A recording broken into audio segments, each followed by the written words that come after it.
नमस्कार, मैं हूं नगेंद्र भाटी। पहलगाम आतंकी हमले को एक महीना बीत गया है। 22 मई को पहलगाम में जो देश भर से पर्यटक वहां गए थे, कुछ आतंकियों ने नाम और मजहब के आधार पर उन्हें टारगेट किया और मौत के घाट उतार दिया।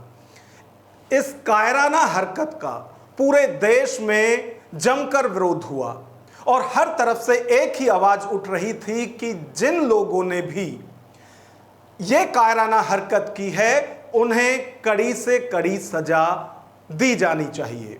और विपक्ष ने भी सरकार का साथ देते हुए यही मांग दोहराई कि जो जनता चाहती है, जो देश चाहता है कि ऐसे लोगों को कड़ी से कड़ी सजा दी जानी चाहिए, तो उसमें किसी भी तरह की कोताही ना हो। सर्वदलीय बैठक हुई थी, उसमें भी सभी राजनीतिक दलों ने एक मत होकर यही कहा था कि अब बस जो इस तरह की आतंकी घटनाओं को अंजाम देते हैं, उन्हें जड़ मूल से खत्म कर देना चाहिए। प्रधानमंत्री नरेंद्र मोदी ने भी बिहार की एक रैली में यह कहा था कि इस तरह की सोच को, इस तरह के कायराना हरकत करने वाले लोगों को ऐसी सजा दी जाएगी कि उन्होंने कभी सोचा भी नहीं होगा।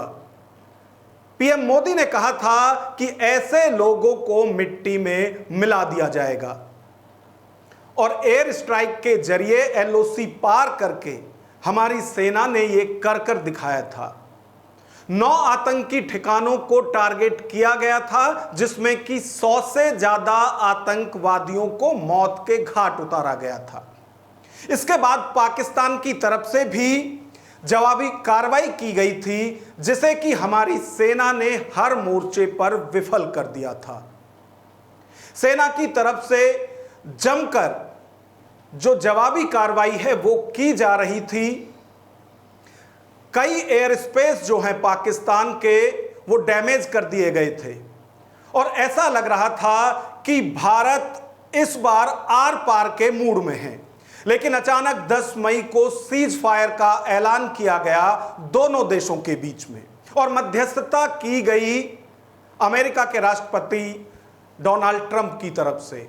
बस यही एक चीज थी जिससे कि पूरा देश परेशान हो गया और सरकार के खिलाफ हो गया। हर तरफ यही कहा जा रहा था कि जब हमारी सेना पूरे शौर्य के साथ पाकिस्तान को हर मोर्चे पर जवाब दे रही थी, तो ऐसे में सीज फायर करने का क्या औचित्य था। इसके बाद फिर प्रधानमंत्री आते हैं और वो राष्ट्र के नाम संबोधन करते हैं। उसमें वो तमाम तरह की जानकारी इन सब चीजों को लेकर देते हैं, लेकिन फिर भी कई ऐसे सवाल थे जो लगातार उठ रहे थे और उनका जवाब आज जब इस घटना को 1 महीना हो गया है, तब भी विपक्ष बार बार पूछ रहा है। अब ये सवाल क्या हैं वो हम बाद में बताएंगे, लेकिन इससे पहले प्रधानमंत्री नरेंद्र मोदी ने ऑपरेशन सिंदूर पर क्या कुछ कहा है वो आपको सुनवाते हैं। ये शोध प्रतिशोध का खेल नहीं, ये शोध प्रतिशोध का खेल नहीं, ये न्याय का नया स्वरूप है। ये न्याय का नया स्वरूप है। ये ऑपरेशन सिंदूर है। ये सिर्फ आक्रोश नहीं है, ये सिर्फ आक्रोश नहीं है, ये समर्थ भारत का रौद्र रूप है। ये भारत का नया स्वरूप है। पीएम मोदी ने कहा कि ऑपरेशन सिंदूर ने 3 सूत्र दिए हैं। एक तो यह कि यदि भारत पर आतंकी हमला होता है तो भारत उसका करारा जवाब देगा। दूसरा, एटम बम की धमकी से भारत डरने वाला नहीं है। तीसरा सूत्र प्रधानमंत्री नरेंद्र मोदी ने दिया है कि आतंक परस्त सरकार को अलग अलग नहीं देखा जाएगा। आतंकवाद से निपटने के 3 सूत्र तय कर दिए हैं। पहला, भारत पर आतंकी हमला हुआ तो करारा जवाब मिलेगा। समय हमारी सेनाएं तय करेगी, तरीका भी हमारी सेनाएं तय करेगी और शर्तें भी हमारी होगी। दूसरा, एटम बम की गीदड़ बप्तियों से भारत डरने वाला नहीं है। और तीसरा, हम आतंक के आकाओं और आतंकी सरपरस्त सरकार को अलग अलग नहीं देखेंगे, उन्हें अलग अलग नहीं देखेंगे, उन्हें एक ही मानेंगे। प्रधानमंत्री मोदी ने कहा कि उनका दिमाग ठंडा है लेकिन लहू गर्म रहता है। मोदी का दिमाग ठंडा है, ठंडा रहता है, लेकिन मोदी का लहू गर्म होता है। प्रधानमंत्री मोदी ने कहा कि ऑपरेशन सिंदूर के बाद उनकी रगों में लहू नहीं, गर्म सिंदूर बहता है। और अब तो मोदी की नसों में लहू नहीं, गरम सिंदूर बह रहा है। प्रधानमंत्री मोदी ने कहा कि हर आतंकी हमले की पाकिस्तान को बड़ी कीमत चुकानी पड़ेगी। अब भारत ने दो टूक साफ कर दिया है, हर आतंकी हमले की पाकिस्तान को भारी कीमत चुकानी पड़ेगी। ऑपरेशन सिंदूर पर बोलते हुए प्रधानमंत्री नरेंद्र मोदी ने कहा कि जो सिंदूर मिटाने आए थे उन्हें मिट्टी में मिला दिया है।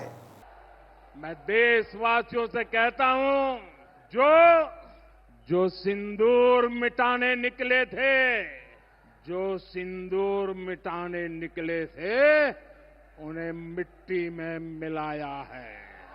ऑपरेशन सिंदूर पर बोलते हुए प्रधानमंत्री मोदी ने कहा कि जो हिंद का खून बहाते थे, आज कतरे कतरे का हिसाब चुकाया है। जो हिंदुस्तान का लहू बहाते थे, आज कतरे कतरे का हिसाब चुकाया है। प्रधानमंत्री नरेंद्र मोदी ने इस दौरान यह भी कहा कि जब सिंदूर बारूद बन जाता है तो उसका नतीजा क्या होता है, यह सारी दुनिया ने देखा है। दुनिया ने और देश के दुश्मनों ने भी देख लिया, जब सिंदूर बारूद बन जाता है तो नतीजा क्या होता है। पीएम मोदी जिस तरह से बीकानेर की रैली में गरजे थे, उसके बाद कांग्रेस ने उन्हें घेरना शुरू कर दिया है। कांग्रेस की तरफ से कई सवाल उठाए गए हैं। वो सवाल क्या है वो हम कुछ देर बाद बताएंगे, लेकिन इससे पहले मैं आपको सुनवाता हूं कि कांग्रेस की नेता सुप्रिया श्रीनेत क्या कह रही हैं। 3 आतंकी आए, 200 किलोमीटर सरहद के अंदर असलहे लेकर हमारे 28 निर्दोष पर्यटकों को मारकर वो कहां चले गए किसी को पता ही नहीं है। उनको जमीन निगल गई, उनको आसमां खा गया, वो कहां चले गए। और अब कुछ ऐसी खबरें सामने आ रही हैं कि इन्हीं लोगों ने, इन्हीं 3 टेररिस्ट ने पिछले 18 महीनों में और भी आतंकी हमले किए हैं। वो जम्मू के पुंछ में किए गए हैं, वो गुलमर्ग में किए गए हैं, वो गंगननीर में, गंदेरबल में किए गए हैं। तो ये ऐसे आजाद कैसे घूम रहे हैं?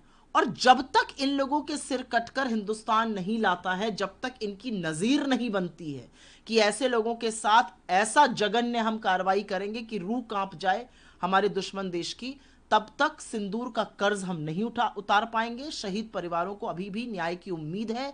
जब ये 3 आतंकी मारे जाएंगे तब न्याय मिलेगा।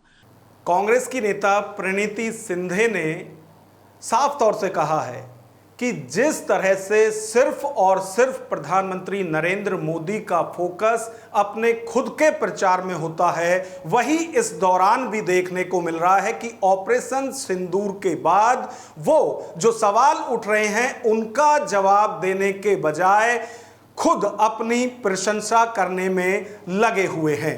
कांग्रेस नेता प्रणीति शिंदे की तरफ से ये भी सवाल उठाए गए हैं कि सीज फायर के दौरान किस तरह की भूमिका डोनाल्ड ट्रंप की रही है, ये बताने के बजाय प्रधानमंत्री फिल्मी डायलॉग जो हैं वो बोलते हुए दिखाई दे रहे हैं।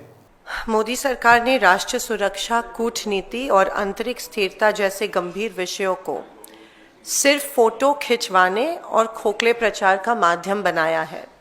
ऑपरेशन सिंदूर के बाद प्रधानमंत्री मोदी का सारा ध्यान केवल प्रचार और आत्म प्रशंसा पर केंद्रित रहा है। अमेरिका के राष्ट्रपति डोनाल्ड ट्रंप ने सऊदी अरेबिया में स्टेटमेंट दी कि मैंने ट्रेड थ्रेट, व्यापारिक दबाव डालकर इंडिया और पाकिस्तान के बीच सीज फायर करवाया। मैं मोदी जी को पूछना चाहती हूं, क्या भारत सरकार को इस सीज फायर अनाउंसमेंट के बारे में एडवांस नोटिस थी? प्रधानमंत्री नरेंद्र मोदी जिस तरह से कल बीकानेर में बोले हैं और हर मोर्चे पर उन्होंने अपनी सेना के शौर्य की सराहना की है और ऑपरेशन सिंदूर का बार बार जिक्र किया है। कांग्रेस ने सवाल उठाए हैं कि बीकानेर में जिस तरह से प्रधानमंत्री ने एक बार फिर फिल्मों जैसे खोखले डायलॉग्स का सहारा लिया है, उससे कहीं ज्यादा जरूरी है कि वे उन गंभीर सवालों का जवाब दें जो देश उनसे पूछ रहा है।